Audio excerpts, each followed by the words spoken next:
इस्लामाबाद में चक शहजाद रोड पर तेज रफ्तार गाड़ी ने शहरियों को कुचल दिया। हादसे में खातून समेत 3 अफराद शदीद जख्मी हो गए। मजीद जानते हैं डॉन न्यूज़ के नुमाइंदे शकील करार से। शकील, बताइएगा हादसा किस तरह पेश आया।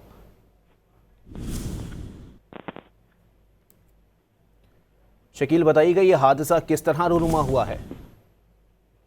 जी बिल्कुल, रेस्क्यू काम के मुताबिक ये हादसा इस तरह पेश आया कि ये छोटी गाड़ी थाना शहजाद के इलाके में पाल रोड पर जा रही थी कि एक रास्ता गुजरते हुए ये खातून जो है उसकी जद में आ गई और जिसपे उसकी हालत जो है तस्वीर हो गई। इस दौरान में गाड़ी को भी शदीद नुकसान पहुंचा और ड्राइवर की हालत भी खतरे बताई जा रही है। दोनों को मुतमिन कर दिया गया है और घाव का इलाज जारी है।